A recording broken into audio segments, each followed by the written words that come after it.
여러분, 우리가 하나님의 일을 함에 있어서 제일 큰 장애물이 뭐라고 생각하십니까? 오늘도 하나님이 우리를 부르고 계시는데, 하나님의 일을 하라고 하시는데, 우리가 자꾸만 이렇게 망설이게 되고 주저하게 되고 사명 감당하는 일에 나아가지 못할 때가 있습니다. 가장 큰 이유가 뭐겠습니까? 너무 나만 바라보기 때문에 그렇습니다. 나를 부르시는 하나님을 바라봐야 되는데 자꾸만 내 모습이 보이고 내 환경, 내 처지, 내 능력, 지나치게 내 문제에만 이렇게 매몰되어 있기 때문에 우리가 하나님의 부르심을 깨닫지도 못하고 또 잘 감당하지도 못하는 것입니다. 하나님의 일보다는 내 문제가 더 큰 거예요. 어떤 분이 딸만 6인 그런 가정에 자기가 막내라 그러더라고요. 그런데 이분이 상처가 아주 많은 분이에요. 자기 엄마가 자기를 이렇게 임신했을 때 아무리 봐도 그 배 모양이 그 딸이더래요. 그래서 자기를 지우려고 했대요.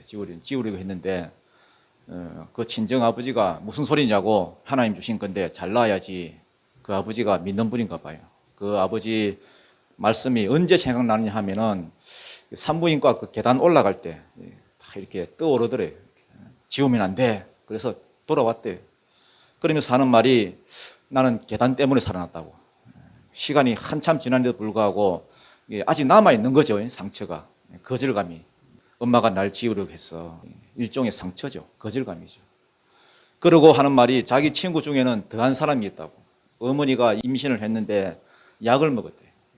지우려고 약을 먹었는데 이게 잘못돼서 이렇게 태어났다고.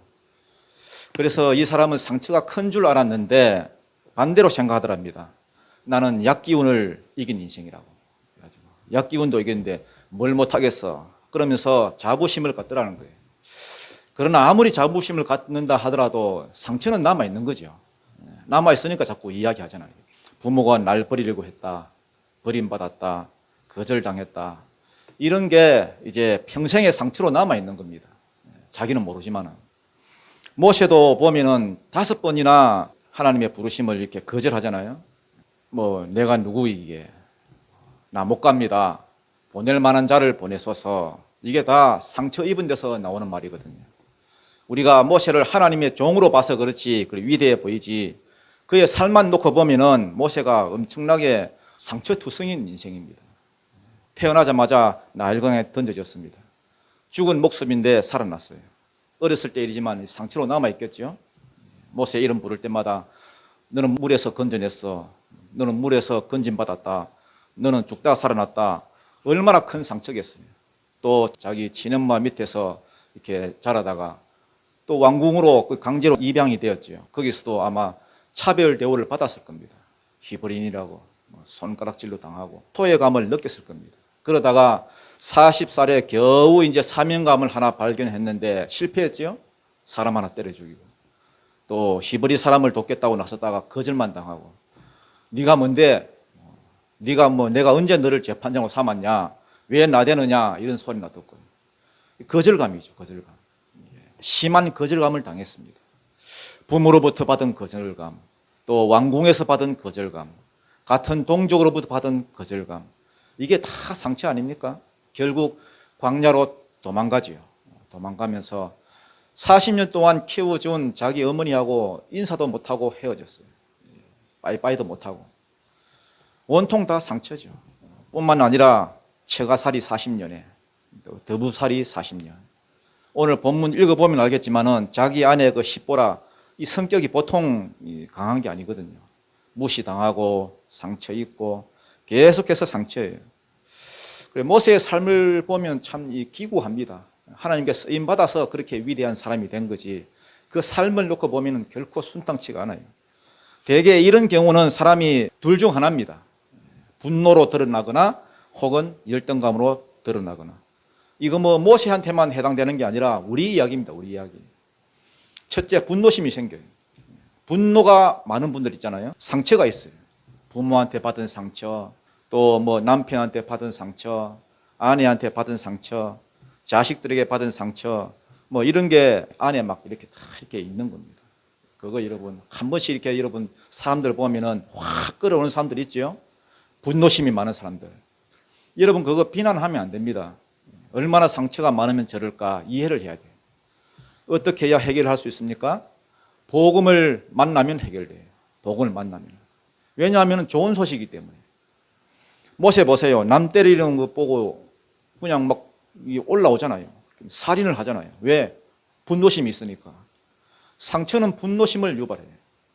그리고 잘 없어지지도 않습니다. 이게. 부르심 받고도 한참 동안 이게 남아있었던 것 같아요. 시내산에서 여러분 백성들이 금송아지를 이렇게 만들어 놓고 막 춤추고 있을 때에 모세가 내려와서 어떤 반응을 보였습니까? 그 보자마자 여러분 막 그 십계명 받은 거 던져버리잖아요. 깨버리잖아요. 출애굽기 32장 19절을 보니까 그들이 금송아지 앞에서 춤추는 것을 보고 크게 노하여 손에서 그 판들을 사나리로 던져 깨뜨리니라. 아니 여러분, 하나님이 주신 십계명을 던져버리면 어떡해요? 던질 게 따로 있지. 던질려고 그러면 여러분 뭐 베개라든지 뭐 다라이라든지 뭐 이런 걸 여러분 던져야지. 십계명을 왜 던져요? 무슨 얘기입니까? 그동안 쌓여있던 상처가 그냥 분노로 폭발했다는 겁니다. 지금도 여러분 길거리에 나가보세요. 여러분 화난 사람들 여러분 천지예요. 뭐 잘못 건드리면 폭발 직전입니다. 여러분. 상처들이 많아서 그래요. 운전할 때 보면 아찔해요. 여러분 조그만 거 하나 가지고 참지 못하고 막 앞을 가로막고 뭐 내리라 그러고 폭력을 휘두르고 여러분 제정신이 아니잖아요. 뭐 정신 들고 나면 내가 왜 그랬지 그러는데 그 분노가 그의 정신을 딱 지배해서 그래요. 이 분노의 영이 있거든요. 전부 다 여러분 상처로부터 나오는 것입니다. 그 다음 열등감도 있거든요. 분노 아니면 열등감으로 드러나요. 분노와 열등감은 사실 똑같은 겁니다. 상처로부터 나와요. 이게 평소에는 잘 드러나지 않습니다. 내 속에 딱 내재되어 있는 거기 때문에 기회가 안 돼서 그렇지 기회가 되면 터져 나옵니다. 모세처럼 내가 누구에게 이거 여러분 굉장히 겸손한 것 같지만은 이게 다 열등감이에요. 열등감이 뭐냐 하면 마음이 꼬인 거거든요. 마음 꼬인 게 열등감이에요. 여러분 마음 좀 펴십시오. 마음을 다 펴야 돼요. 여러분 뭐 상처 없는 사람이 없잖아요. 가슴을 자꾸 여러분 움츠리고 계시는 분, 그 마음 좀 가슴 좀 펴보십시오. 크게.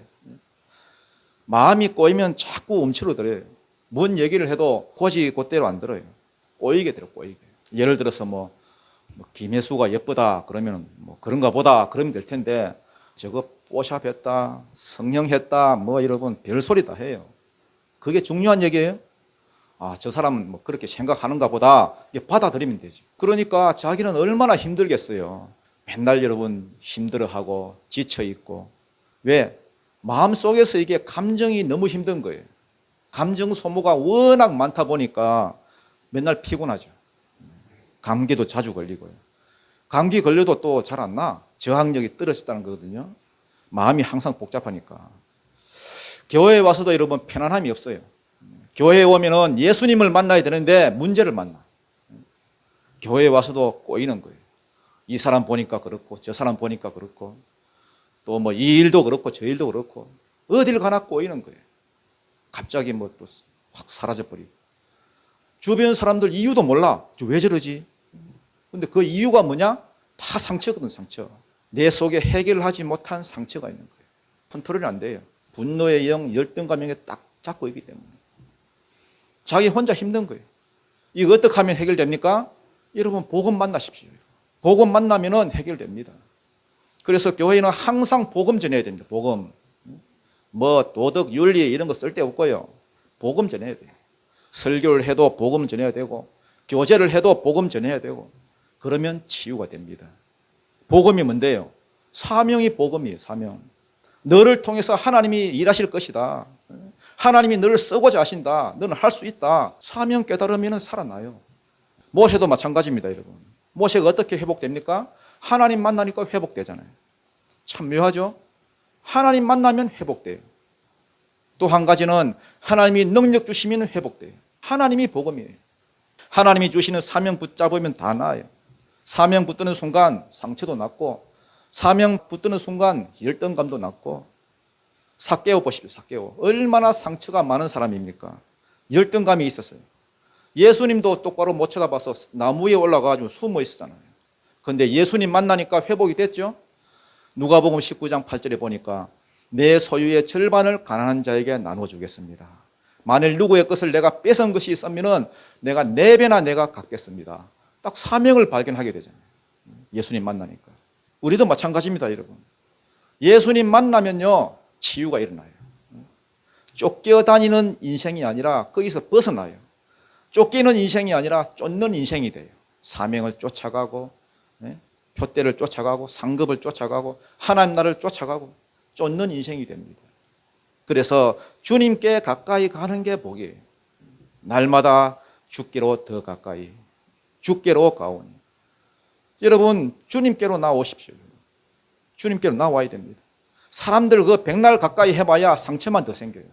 상처 입은 사람들 다 예배의 자리로 초청해야 됩니다. 괜히 여러분 카페 가가지고 뭐 얘기 나누려고 하지 말고, 여러분 만나면 더 병들 가능성이 커요. 더 열받아요. 여러분이 하나님이 아니에요. 여러분은 시험거리예요. 하나님 만나야 됩니다. 하나님께 데리고 나와야 회복이 된다고요. 두 번째는 능력 받아야 됩니다. 하나님이 능력을 주시면 회복이 돼요. 오늘 본문에도 보면은 하나님의 지팡이라 하잖아요. 하나님의 지팡이.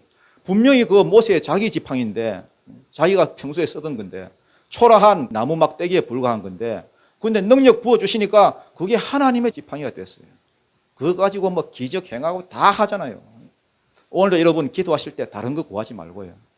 하나님, 내 안에 있는 이 많은 상처들, 하나님 일을 하는데 방해가 되는 것들, 이 마른 막대기 같은 나를 하나님의 지팡이가 되게 해주십시오.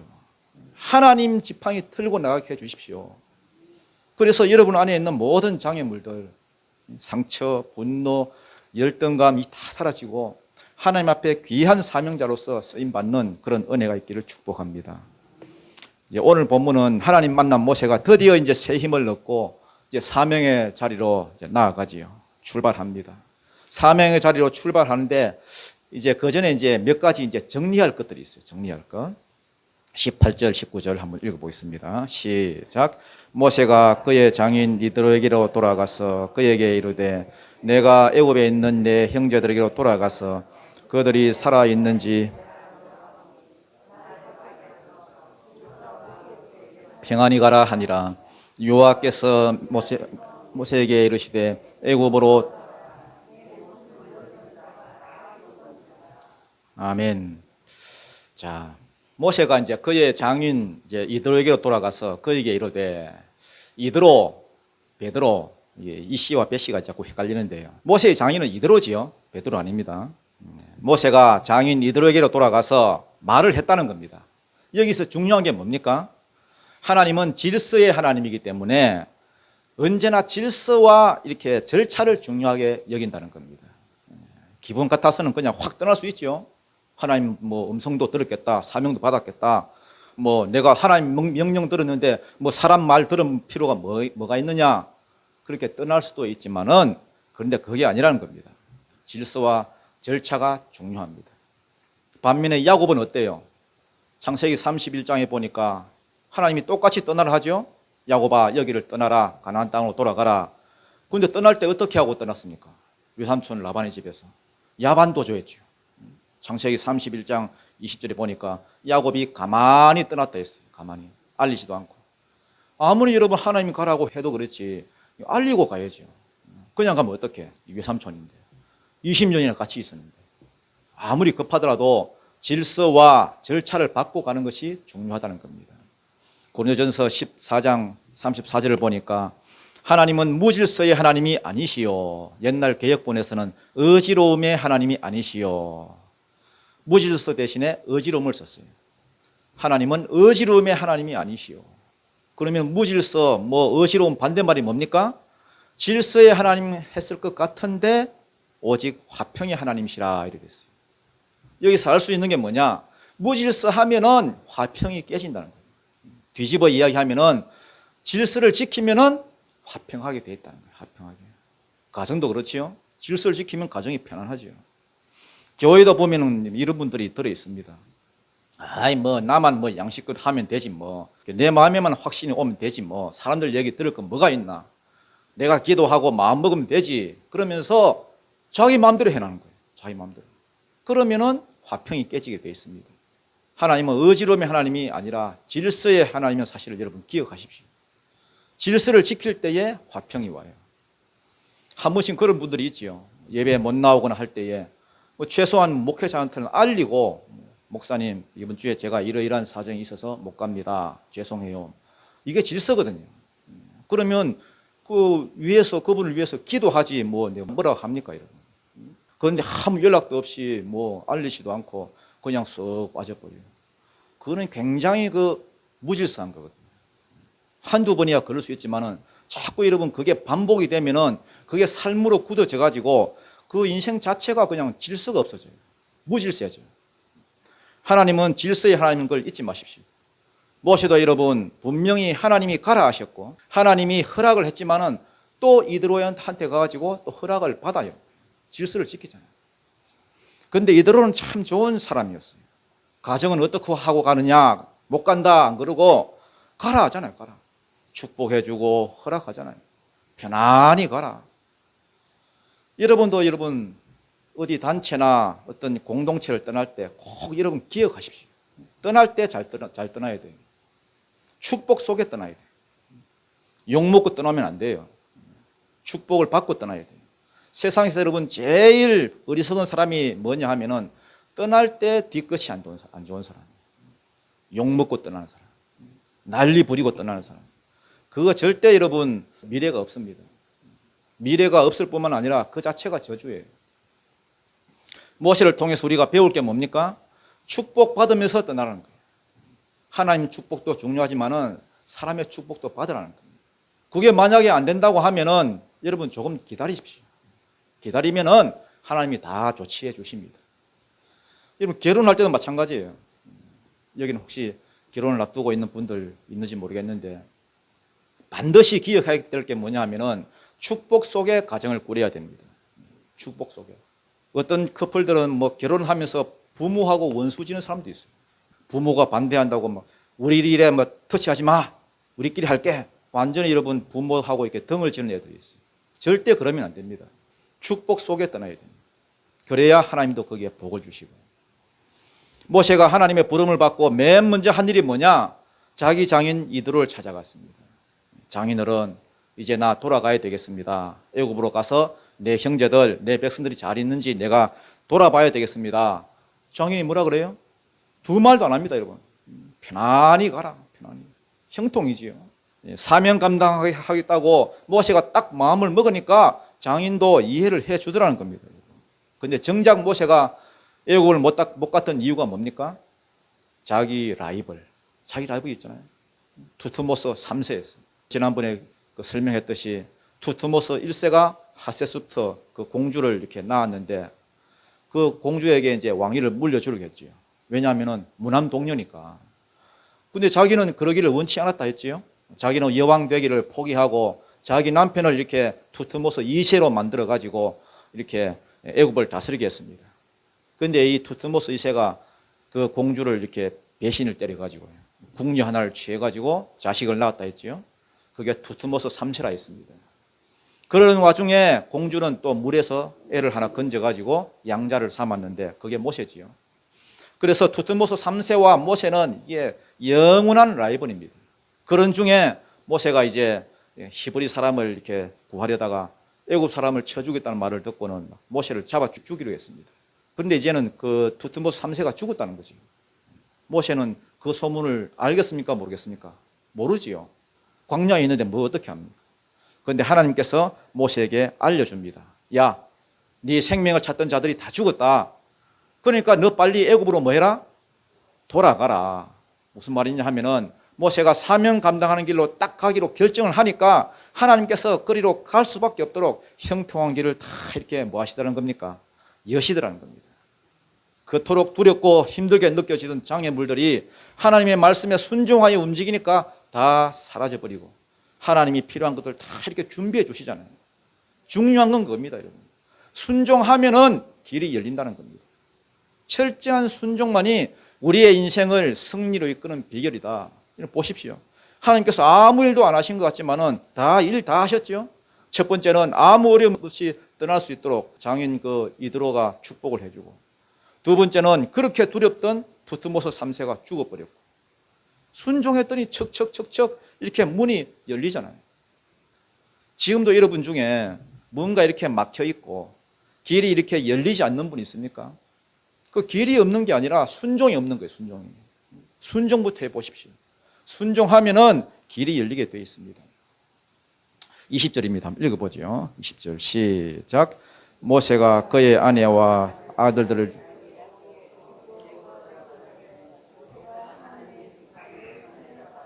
이 모세의 형편이 말이 아닙니다. 여러분. 모세가 그의 아내와 아들들을 나귀 위에 태우고, 이때 이 나귀가 탄수로 되어 있어요. 한 마리예요. 그런데 탄 사람은 누굽니까? 아내와 아들 둘. 모세가 아들을 둘이나 낳았습니다. 첫째 아들 이름은 게르솜, 둘째 아들은 엘리에셀, 아내 이름은 시보라. 나귀 하나에 셋을 지금 태우고 가는 겁니다. 자기는 걷고, 나이 80에 여러분 거미 환영 이런 것도 있잖아요. 나이 80에 사명 감당하겠다고 가면은 뭔가 지금 뽀대가 나고 좀 이렇게 좋게 가야 되는데, 건장한 말을 타고 가는 것도 아니고요. 당나귀 새끼 그 타고 가는데 거기에 마누라 태우고 아들 둘 태우고, 당나귀 등이 여러분 휘어지려고 합니다. 여러분. 얼마나 초라해 보입니까? 그런데 참 감사한 것은 모세가 뭘 잡았더라? 하나님의 지팡이를 손에 잡았더라. 왜 하나님의 지팡이라 했을까? 누가 봐도 모세 자기 지팡이인데, 그걸 보고 성경은 뭐라 그러냐? 모세의 지팡이라 안 그러고 하나님의 지팡이라 그래요. 하나님이 함께 하니까 하나님의 지팡이가 되더라는 거예요. 이게 사명자가 가지는 권세입니다. 보기에는 초라해 보이고 보기에는 아무것도 아닌 것 같아도 그 손에 하나님의 지팡이가 들려있는, 이게 권세예요. 권세. 지팡이라는 것은 그 사람의 삶을 상징하거든요. 자기 양치기, 그 목동의 인생이 그 지팡이에 다 들어있잖아요. 자기 삶입니다. 그런데 비록 보잘것없고 초라하고 비록 마른 막대기 같은 그러한 삶이라 해도 하나님의 손에 들리기만 하면은 모세의 그 보잘것없는 막대기조차도 하나님의 지팡이가 된다는 겁니다. 이게 사명 감당한 자의 권세예요. 그런데 우리는 너무나 많은 것을 가지려고 해요. 너무나 많은. 지금도 보면 스펙이라 해가지고 여러분 이 자격증 저 자격증 자꾸만 뭔가 더 있어야 된다고 생각해요. 뭘 이 일을 하려고 하면은 이것도 제가 아는 분은 여러분 자격증만 50개가 되더라고요. 자랑해요. 전도사님인데 자격증만 50개. 그만하면 어떤 일도 다 할 수 있을 것 같은데 뭐가 또 부족한지 지금도 또 자격증 공부하고 있어요. 쓸데없는 이 열등감이 있는 거거든요. 자꾸만 사람들이 인정해주는 무슨 자격을 얻으려고 하고. 진짜 중요한 건 그게 아닙니다, 여러분. 하나님의 도우심이 필요한 거지. 하나님의 지팡이 하나면 충분합니다, 여러분. 오늘도 여러분 하나님이 딴 것 주신 게 아니라 하나님의 지팡이 그거 주셨어요. 그거 하나면 못할 게 뭐가 있습니까? 다 할 수 있지. 모세도 지금 하나님의 권능이 실린 그 하나님의 지팡이, 원래는 그 자기가 쓰던 건데 하나님께 딱 드리니까 하나님의 지팡이가 되잖아요. 그거 달랑 하나 들고 가는 겁니다. 그걸로 다 행합니다, 여러분. 애국 사람들이 제일 여러분 천하게 여긴 게 무엇입니까? 목축업이에요. 목축업을 가정스럽게 여겼다. 기억나지요? 그런데 모세가 들고 있는 그 지팡이, 그 양치기, 그 지팡이, 근데 그것이 여러분 바로가 들고 있는 게, 왕이 들고 있는 걸 이 홀이라거든요. 홀. 지팡이 멋있는 거 있잖아요. 그 수술 막 달리고 보석도 달리고. 그 바로왕의 홀과 싸워서 누가 이겼어요? 모세가 이겼어요? 바로가 이겼어요? 모세가 이겼지. 모세가. 보잘것없는 목자의 지팡이가 바로왕의 그 홀을 이겼다. 재밌지 않습니까? 바로가 어떤 사람입니까? 그 당시에 최대 강국의 여러분 절대자예요. 그렇지만 하나님께 붙들림 받으면은 하나님이 이기게 하신다는 겁니다. 여러분이 사명의 자리에 나아갈 때도 그렇게 나아가시기를 축복합니다. 21절 한번 읽어보겠습니다. 시작. 여호와께서 모세에게 이르시되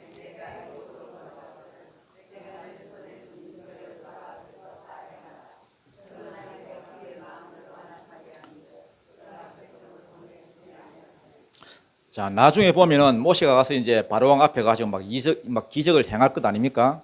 하나님이 가르쳐 주신 대로 이렇게 지팡이도 던져보고, 자, 봐라 임마, 그러고 뱀 대뿌리고, 또 이거 보여주고 나병이 대뿌리고, 또 이러면 또 나병이 나와버리고. 주님 주신 그 능력 가지고 기적을 해가지 않습니까? 그런데 바로가 믿습니까? 안 믿습니까? 안 믿지요. 하나님이 바로의 마음을 강팍하게 만들어가지고 안 믿는다 되어 있습니다. 모세가 그걸 모르는 모세는 얼마나 당황스러웠겠어요. 안 믿네? 그럼 당황스럽지요. 여기서 우리가 알 수 있는 게 뭡니까? 우리는 자꾸만 착각하는 게 뭐냐면은 하나님 말씀 붙들고 나아가면은 무조건 다 믿을 것이다. 모든 게 다 잘 될 것이다. 일이 잘 풀릴 것이다. 이런 생각을 합니다. 아닙니다, 여러분. 아무리 하나님 말씀 붙들고 하나님 주신 능력 가지고 나가도 여전히 반대가 있다는 거예요. 여전히 환난과 어려움이 있다는 겁니다. 뭘 말하느냐? 진짜 믿음의 사람은 아무 어려움이 없는 곳으로 나가는 것이 아니라 자유인이 되는 거예요. 자유인. 얼마든지 내가 원하는 길이면 좋은 길로 좋고 안 좋은 길로 좋고 자유인처럼 좋은 길이면 뭐 어때? 가면 되지. 안 좋은 길이면 어때? 가면 되지. 고난과 난관이 있다 하더라도 어디든지 하나님이 보내시는 곳에 담대히 나아가는 거예요. 그러다 보면은 하나님께서 장애물을 제거해 주실 거고 또 필요하면 나를 더 강하게 만들어서 그것도 또 연단을 해서 그 장애물을 넘어가게 하시고 고난이 하는 일이 여러분 얼마나 많은데 형통함을 통해서 나에게 오는 것은 내 것이 아니라고 보면 됩니다. 그거는 잊어버리고 흘려보내야 될 것이지 통로가 되라고 주시는 것이지 내 것이 아닙니다. 사실 제일 여러분 좋은 것은 고난을 통해서 옵니다. 고난을. 그래서 고난을 극복하는 과정 속에서 풍성하게 채워주시는 것들이 있어요. 그게 진짜 내 것이 되는 거지 형통함으로 얻는 것은 내 것이 아닌 경우가 많아요. 내가 그의 마음을 완악하게 한즉 그가 백성을 보내주지 아니하리니. 22절 23절입니다. 시작. 너는 바로에게 이르기를 여호와의 말씀에 이스라엘은 내 아들 내 장자라.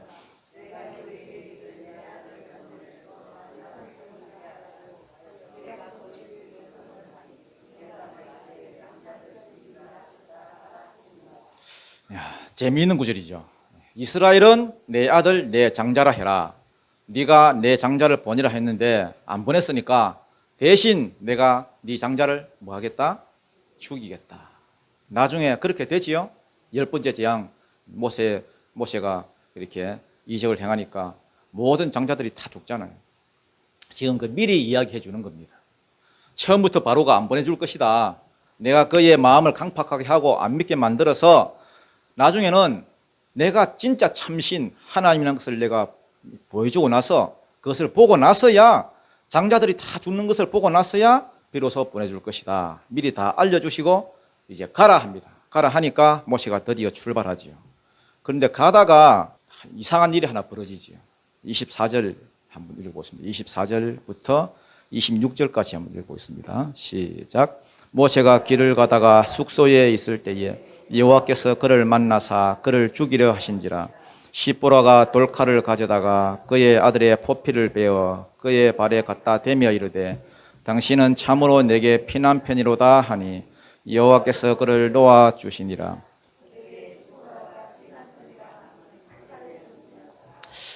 도저히 하나님 속마음은 알 수가 없어요. 가라 하실 때는 언제고 또 죽이려고 해요. 의외의 사건이 벌어졌습니다. 길을 가는데 숙소에서 하나님이 모세를 죽이려고 했습니다. 왜 죽이려고 하느냐? 이 아들한테 할례를 행하지 않았거든요.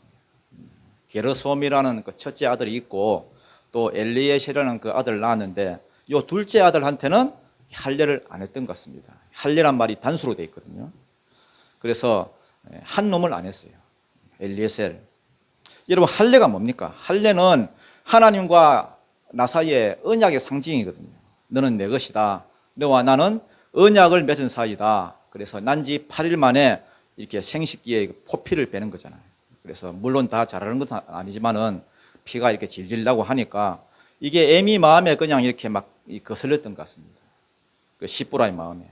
모세는 할례를 하려고 했는데 첫 아이니까 할례를 했지요. 그런데 둘째 아이를 또 하려고 하니까 시보라가 막 무슨 짓이냐고, 왜 애를 죽이려 하냐고, 안 된다 하는 바람에 못한 거예요. 그때는 가만 놔두셨습니다. 하나님이 아직 부르기 전이니까. 근데 지금은 불렀거든요. 율법의 선포자가 돼야 되는데 시내산에 올라가가지고 여러분 율법을 받아가지고 백성들한테 이걸 선포를 해야 되고 가르쳐야 된단 말입니다. 그런데 자기 자식이 할례가 안 돼 있으면 뭐가 안 맞잖아요. 제가 볼 때 모세도 마음이 참 약해졌던 것 같습니다. 처가살이 40년에 더부살이도 하다 보니까 좀 약해졌나 봐요. 자기 뜻대로 못했던 것 같아요. 막 씨뿌라가 막 세게 나오니까 하나님 말씀에 순종해야 되는데 할례를 행해야 되는데 막 아내 등살에 그냥 밀렸던 것 같습니다. 그러면서 뭐 어정쩡하게 간 거거든요. 그걸 하나님이 가만 놔두시겠습니까? 개입하시지요. 그래서 이 시점에서 하나님이 개입하셔서 모세를 죽이려고 했습니다. 하나님 나타나셔가지고 너 왜 말씀에 순종 안 해? 장차 언약의 공동체를 이끌어야 될 그 지도자가 될 사람인데 가정 하나도 못 다스려도 되겠느냐? 그러면서 여러분 죽이려고 했습니다. 십부라가 보니까 여러분 눈에는 안 보이지만은 하나님이 여러분 모세의 목을 뭐 졸랐는지는 어떤지 모르지만은 막 하면서 여러분 막 할래 뭐 이렇게 했는지 모르지만은 십부라가 딱 눈치를 보니까 여러분 이건 뭐 남편 죽겠거든요. 그래서 이걸 할래 때문인 걸 알았습니다. 그래서 여러분 그 자리에서 여러분 이렇게 포피를 잘라가지고 던졌습니다. 그러니까 하나님이 놓아주셨습니다. 그걸 보고 십부라가 당신은 피난편이다 이랬습니다. 피난편이다. 이 말은 뭐냐 하면은 푸념조로 이제 이야기한 거죠. 그래, 결국 피를 보는구나. 그래서 이건 여러분 이렇게 보면 됩니다. 하나님의 언약의 말씀은 철저하게 순종하지 않으면은 하나님 일을 할 수도 없고요. 심지어 이런 죽음의 위기까지 온다는 거예요. 죽음의 위기를 통해서라도 하나님께서 그의 사람을 이렇게 하나님의 지도자로 성결하게 만들어 가신다는 겁니다. 나중에 출애굽기 12장에도 보면은 유월절을 행할 때도 이 얘기가 나와요. 할례 받지 않은 사람은 유월절 예식에 동참하지 마라. 이때 만약 모세가 철저하게 순종하지 못했으면은 나중에 여러분 유월절 그 예식 거행할 때 강력하게 명령하지 못했을 거예요. 자기가 못했는데 뭐. 자기는 못했으면서 다른 사람에게 명령할 수 있겠습니까? 안 되지요. 그래서 어느 단체나 지도자가 되려고 하면은 자기부터 철저하게 순종하는 자세가 있어야 됩니다. 기도의 공동체가 되려고 하면은 지도자부터 기도 많이 해야 되고, 말씀에 순종하는 공동체가 되려고 하면은 지도자부터 말씀대로 산 경험이 있어야 되고요. 항상 지도자는 공동체보다 한 발 먼저 가야 됩니다. 그러면 지도자가 돼요. 지도자가 기도하면은 백성들이 기도하게 돼 있고요. 지도자가 헌신하면 백성들로 헌신하게 돼 있어요. 그러면 반대로 누가 지도자고 누가 리더가 되느냐? 먼저 하면 됩니다. 먼저 하면은. 먼저 기도하는 사람, 먼저 헌신하는 사람, 그 사람이 지도자가 되고 리더가 되는 것입니다. 십부라 보십시오. 저는 참 안타까운 게 여기에 불순종해서 뭐 그런지 모르지만은 나중에 십부라는 지도자가 못 되고 여러분 이렇게 탈락을 합니다. 모세가 십부라를 안 데리고 가요. 그냥 처갓집에 두고 가. 나중에 여러분 출애굽 다 하고 나서 이렇게 홍해를 건너고 나서 광야 생활하는 중에 출애굽기 18장에 가서 여러분 18장 2절을 보니까 모세의 장인 이드로가 모세가 돌려보냈던 그의 아내 십부라와 그의 두 아들을 데리고 왔으니 이렇게 되어 있습니다. 그 뒤로도 쭉 읽어보면은 이드로가 여러분 십부라와 두 아들 그 데리고 온 뒤에 뭐 그 뒤로부터는 이 십부라 이야기는 한 번도 안 나와요. 사라졌어요. 이스라엘 백성하고 광야 생활을 같이 그 생활을 같이 했는지 아니면은 뭐 미디안 땅으로 돌아갔는지 아무런 기록이 없어요. 아마 모세하고 헤어졌거나 아니면은 뭐 일찍 죽었거나 둘 중에 하나일 거예요.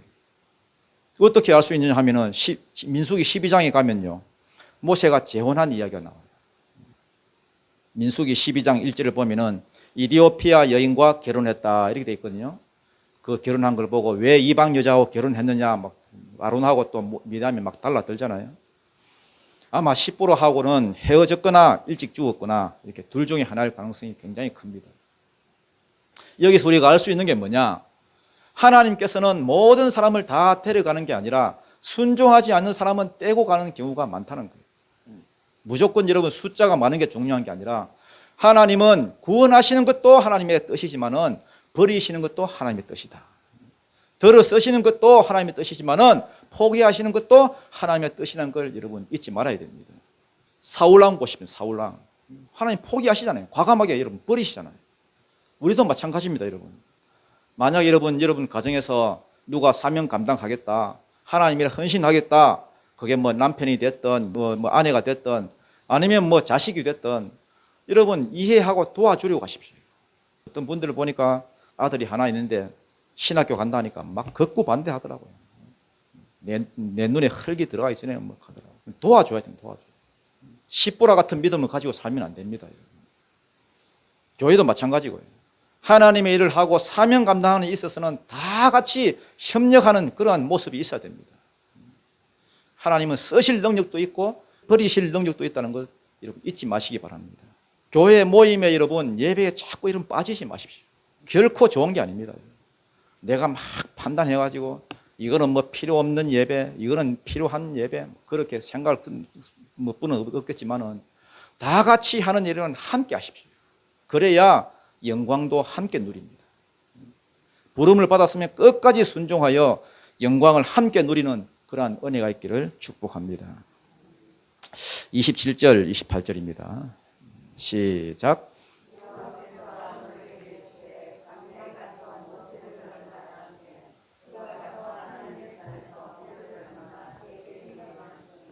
모세가 여호와께서 자기에게 분부하여 보내신 모든 말씀과 여호와께서 자기에게 명령하신 모든 이적을 아론에게 알리니라. 자, 여호와께서 아론에게 이르시되 광야에 가서 모세를 맞으라 하시면 아론이 이제 광야로 모세를 마중 나왔던 것 같아요.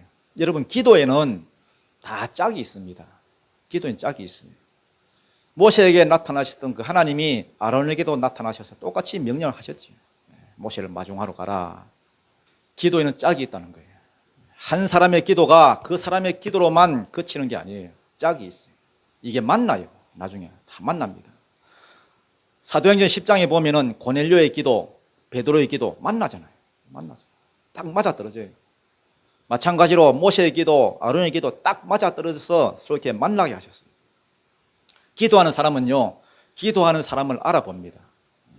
기도하는 사람은 냄새가 나요. 기도하는 걸 이렇게 느껴. 아, 당신 나를 위해서 기도하고 있군요. 기도하는 사람이 기도하는 사람 만나면 이건 뭐 어마어마한 능력이 나타나는 거죠. 그런 분도 있어요. 어떤 사람은 뭐 자기가 아는 사람이 많다 그러는데 기도하는 사람 뭐 100만 명 있다 해도 여러분 그거 아무것도 못해요. 기도하는 사람은 기도하는 사람을 만납니다. 영적인 세계에서는 다 이렇게 통하게 돼 있어요. 너무너무 힘들어서 여러분 부르짖고 있는 그런 사람들, 그런 사람 만나면은 기도의 불이 확 붙어버려요. 사도 바울도 그 빌립보에 갔죠. 빌립보에 갔을 때에 거기 누가 있었어요? 누가 있었습니까? 빌립보 교회 세운 사람이 누구예요? 루디아죠. 루디아. 옷감 장사 루디아 아줌마. 텍스타일. 우리 교회도 이게 박상희 집사님께 텍스타일 하시는데 루디아 같은 분. 그때부터 능력이 막 나타나잖아요. 그 여자가 마음을 문을 열고 복음 받아들이고 교회를 세우고, 그래서 빌립보 교회는 바울과 루디아 이 두 사람에 의해서 세워졌어요. 만남이 이만큼 중요하다는 거예요. 29절부터 우리 31절 마지막입니다. 읽어보죠. 시작. 모세와 아론이 가서 이스라엘 자손의 모든 장소를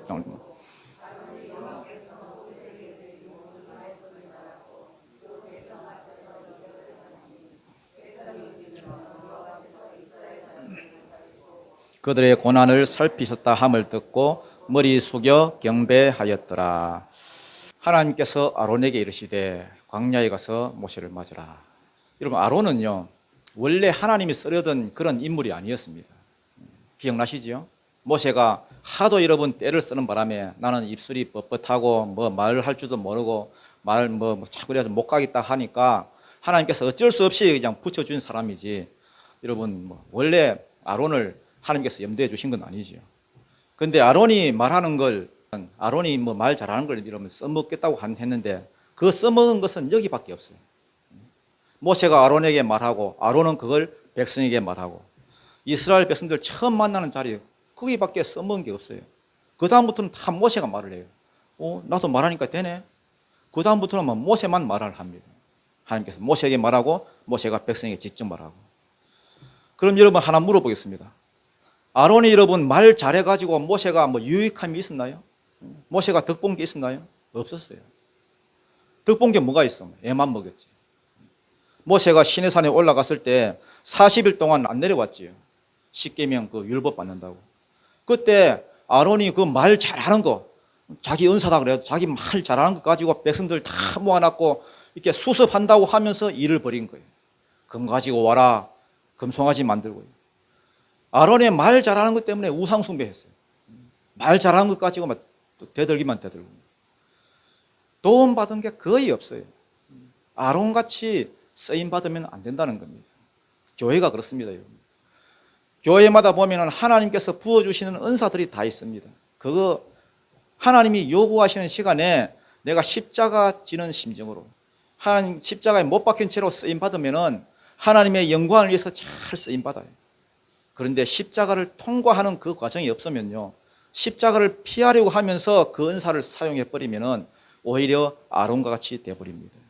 그 사람 때문에 교회에 분란이 일어나고 반역하게 되고 마귀의 도구로 쓰임 받을 수가 굉장히 많습니다.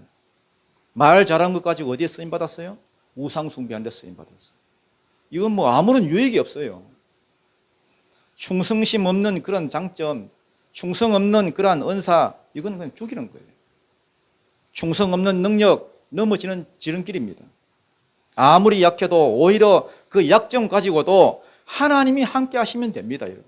자꾸 여러분 나는 부족하다 하지 말고 그걸 여러분 하나님께 드리면은 마른 막대기가 하나님의 지팡이 된다니까요. 여러분도 모세의 삶을 본받아가지고 여러분의 삶이 하나님의 지팡이로 쓰임받는 놀라운 은혜가 함께하기를 주님 이름으로 축원드립니다.